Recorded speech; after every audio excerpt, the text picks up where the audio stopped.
अगली मौत किसकी। संजीव अपने दोस्तों राघव और प्रतीक के साथ बियर बार में बैठकर बियर पी रहा था। संजीव आज बहुत खुश लग रहा था।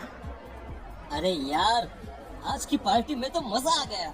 तुम दोनों दोस्तों के साथ तो मेरी जिंदगी इतनी अच्छी है कि क्या बताऊं कितनी अच्छी है। अरे भाई, अब दोस्ती की है तो जीना मरना सब साथ में। हाँ अरे यार सुनो, जल्दी से एक बियर और ऑर्डर करते हैं ना, एक आखिरी, और उसके बाद ये जश्न यही खत्म हो जाएगा।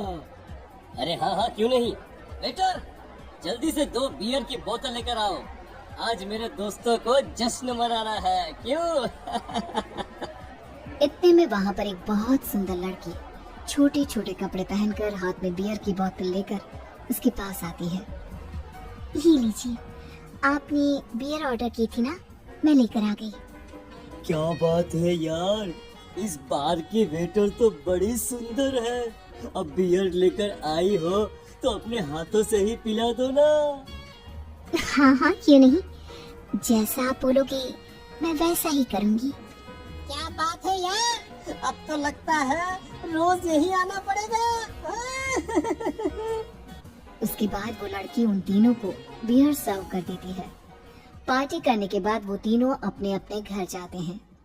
प्रतीक, संजीव और राघव को उनके घर छोड़कर जैसे ही अकेला अपनी कार में आकर बैठता है तो अचानक उसे एहसास होता है जैसे उसकी कार की पीछे वाली सीट पर कोई बैठा हुआ है। वो तुरंत पीछे मुड़कर देखता है। तुम यहाँ क्या कर रही हो? और तुम मेरी कार में कब आई? अरे तुम तो बार में वेटर थी ना। बस ऐसे ही मेरा दिल कर रहा था आपके साथ आपके घर चलने का, इसलिए मैं आपके साथ चली आई। अरे लेकिन तुम मेरी कार में आई कब? अबे कुछ देर पहले तो यहाँ पर मेरे दोस्त बैठे हुए थे। प्रतीक के इतना बोलते ही उस लड़के का चेहरा खतरनाक तरीके से बदल जाता है। उसकी आंखें पत्थर की तरह सफेद और पूरे शरीर पर नीली नीली नसें उभर आती है।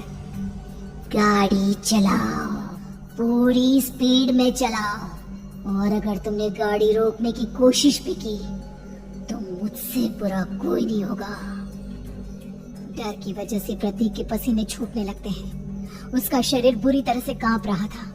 प्रतीक बिना कुछ सोचे समझे कार को फुल स्पीड से चलाना शुरू करता है। चलते चलते वो शहर से दूर एक पहाड़ी पर पहुंच जाता है और सामने अब सिर्फ पहाड़ी का किनारा दिख रहा है, जिसे देख प्रतीक घबरा कर अचानक से कार को ब्रेक लगाता है। देखो, मुझे छोड़ दो मुझे। अगर मैंने गाड़ी जरा सी भी आगे बढ़ाई तो हम दोनों नीचे गिरकर मर जाएंगे। ये तो तुम्हें पहले सोचना चाहिए था ना। अब कुछ नहीं हो सकता।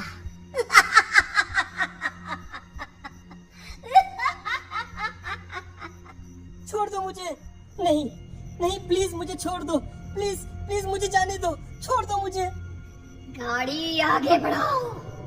और तभी अचानक से बिना प्रतीक के स्टार्ट किए उनकी कार आगे बढ़ती है और गहरी खाई में गिर जाती है।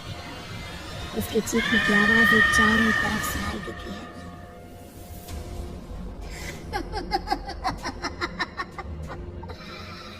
तुझे मारकर मेरे कलेजे में चल रही आग को थोड़ी शांति तो मिल गई, लेकिन अभी ये कहानी खत्म नहीं हुई। और फिर अगले दिन राघव और संजीव को पता चलता है कि प्रतीक की पहाड़ी से नीचे गिरकर मौत हो गई। अरे कल रात की तो बात है यार, हम सब बैठकर पार्टी कर रहे थे, लेकिन मेरी एक बात समझ में नहीं आ रही। राघव शहर से इतना बाहर उस पहाड़ी पर इतनी रात को क्या करने गया था? अरे यार, वही सोचकर तो मैं भी परेशान हूँ। हम दोनों को छोड़ने के बाद तो वो सीधा अपने घर जाने वाला था, और वो आत्महत्या क्यों करेगा भाई? कल रात तक वो कितना खुश था, हमारे साथ सेलिब्रेट कर रहा था। हाँ, लेकिन पुलिस ने तो यही कहा है कि प्रतीक ने अपनी कार को जानबूझकर पहाड़ी से नीचे गिरा दिया और आत्महत्या कर ली। अरे यार संजीव, मेरी तो कुछ भी समझ में नहीं आ रहा है। चल ठीक है, अब मैं अपने घर जाता हूँ। Okay bye. राघव अपने घर में अकेला था। दोपहर का वक्त था। तभी दरवाजे की घंटी बजी। कौन है? अरे 1 मिनट रुको, अभी आता हूँ। राघव ने जैसे ही दरवाजा खोला उसने देखा कि सामने एक बहुत खूबसूरत लड़की खड़ी हुई है। कौन है आप और यहाँ किससे मिलने आई है? देखिए ना, बाहर बारिश शुरू हो गई थी, मेरी गाड़ी खराब हो गई है। आपका घर नजर आया तो सोचा कुछ हेल्प ले लेती हूँ। क्यों नहीं, आइए ना, आइए आइए। मेरे कपड़े पूरे भीग चुके हैं, क्या आपके पास टॉवल मिलेगा प्लीज? राघव अपने बाथरूम से एक टॉवल लाकर उस लड़की को देता है। थैंक यू सो मच, अब मैं चलती हूँ। अरे इतनी क्या जल्दी है? आप चाहे तो बारिश रुकने तक यहाँ पर रुक सकती है। हाँ। लड़की ने पलटकर राघव की तरफ देखा। नहीं, मुझे जाना होगा, मेरा काम बाकी है। और वो वहां से चली गई। उस लड़की के जाने के बाद राघव अपने बाथरूम में नहाने के लिए गया और जैसे ही उसने बाथरूम में देखा तो उसका टॉवल वहीं पर लटका हुआ था। उसने टॉवल हाथ में लिया तो देखा कि उसका पूरा टॉवल खून के धब्बों से सना हुआ है। अरे अरे ये क्या? ये टॉवल तो मैंने उस लड़की को दे दिया था। ये वापस मेरे बाथरूम में कैसे आ गया? और इस पर ये खून के धब्बे कहाँ से आ गए? राघव ने आईने में देखा तो उसकी गर्दन पर एक बड़ा सा चाकू का कट लगा हुआ था जिससे खून बह रहा था, जिसे देख राघव के होश उड़ गए। हाँ, अरे ये क्या? मेरी गर्दन इतनी ज्यादा कटी हुई है और मुझे दर्द भी नहीं हो रहा है। ये क्या हो रहा है मेरे साथ? राघव घबराकर बाथरूम से बाहर आया और अपना मोबाइल उठाकर उसने संजीव को फोन लगाया। संजीव जल्दी से मेरे पास आ जाओ। मुझे लगता है कुछ बहुत बड़ी गड़बड़ है, जल्दी आ जाओ। उधर से आवाज आई लेकिन वो आवाज संजीव की नहीं बल्कि एक लड़की की थी। कुछ अजीब नहीं हुआ है, बस तुम्हारी मौत तुमसे मिलने आई थी और तुम्हें मार कर चली गई। अब तुम इस दुनिया का हिस्सा नहीं हो राघव, इसलिए तुम्हें अपनी गर्दन के कट्टे का दर्द भी महसूस नहीं हो रहा। नहीं, ऐसा नहीं हो सकता, ऐसा नहीं हो सकता। कौन हो तुम? तुम्हारी मौत। अब संजीव के पास खबर पहुंचती है कि राघव ने अपने ही घर में चाकू से गर्दन काटकर आत्महत्या कर ली। ये सुनने के बाद संजीव के होश उड़ गए। वो पसीने से तरबतर हो गया और एक अनजाना डर अब उसके दिल को सताने लगा। संजीव के साथ ही उसका एक छोटा भाई राजीव भी रहा करता था। अपने भाई को इस तरह परेशान देखकर राजीव उसके पास आया। अरे भैया, क्या हुआ भैया? आप इतने घबराए हुए क्यों लग रहे हैं?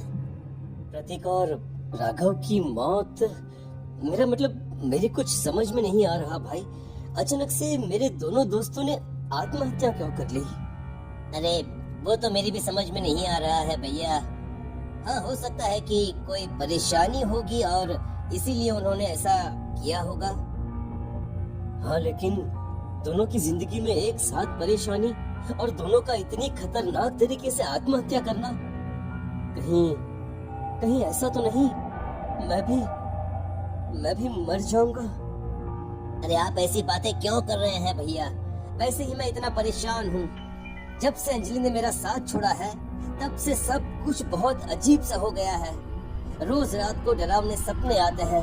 ऐसा लगता है जैसे अंजलि बार बार मेरे सपनों में आकर मुझे डराने की कोशिश करती है।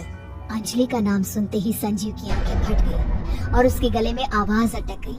उसके चेहरे पर घबराहट साफ नजर आ रही थी। कौन थी वो लड़की जिसने प्रतीक और राघव को आत्महत्या की आड़ में मौत की घाट उतार दिया?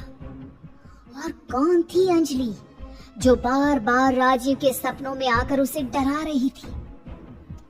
अंजलि का नाम सुनकर संजीव इतना घबरा क्यों गया? इन सवालों के जवाब जानने के लिए देखिए इस खतरनाक कहानी का अगला भाग।